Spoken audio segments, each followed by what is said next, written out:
Have you ever checked into a hotel and felt like something was wrong the moment you opened the door? Imagine this: you arrive late at night, exhausted from traveling. The lobby is empty. The receptionist barely makes eye contact as she hands you the key card.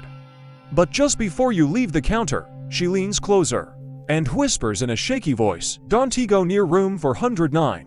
No one stays there." Not anymore. That's where our story begins. Hotels are supposed to be safe havens, places of laughter, rest, and celebration. But sometimes, hidden behind identical doors and polished hallways, there are rooms soaked in shadows and secrets. Room 409 is one of them, a room so cursed, so feared, that even the staff avoid it. The hotel was built in 1912, on land where a hospital once stood. A hospital infamous for overcrowding, unmarked graves, and mysterious patient deaths. Some locals whispered that when the hospital was demolished, the restless souls didn't leave, they simply moved into the walls of the new hotel. From the very first year, guests started reporting strange happenings in room 409. The earliest story is from a businessman who checked in for one night. He was found the next morning dead in bed, eyes wide open, mouth frozen in terror, as if he had seen something unspeakable. The cause of death was listed as heart failure, but the look on his face suggested something far darker. Decades passed, and more tragedies followed. In the 1930s, a woman staying in room 409 jumped or was pushed out of the window. Guests in nearby rooms swore they heard violent screams and banging on the walls before she fell.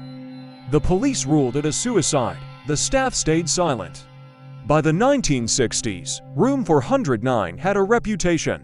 Travelers who stayed there complained of icy drafts in the middle of summer, furniture shifting on its own, and shadows that lingered in mirrors long after you looked away. Some said they woke to the feeling of someone sitting on their chest, pressing the air out of their lungs. One of the most chilling reports came from a night manager in 1982. He received a call from room 409 around 3 a.m. A man's voice whispered, "Please, help me." The manager rushed upstairs with security, only to find the room completely empty.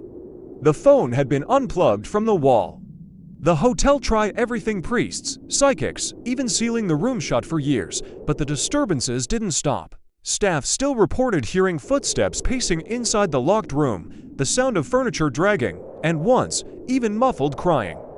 Then came the most infamous case in the 1990s. A couple from out of town insisted on staying in room 409, despite being warned.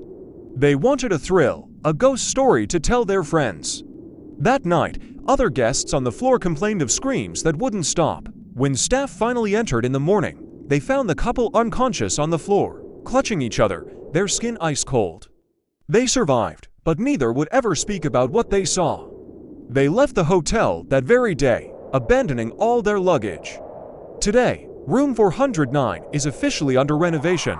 At least, that's what the hotel claims. But ask the staff off the record, and they'll tell you no one goes inside.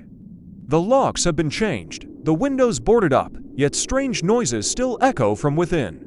Some workers refuse to even walk past the door. And here's the terrifying part: if you stay in this hotel, you'll notice that the numbers on the door skip.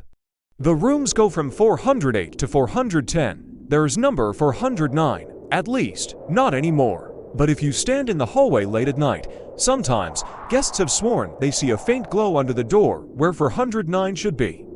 And the sound of someone or something whispering from the other side. So, would you dare to stay in the haunted hotel room no one talks about? Or would you, like the rest of us, keep walking, never daring to look back at that door? Because some doors should never be opened.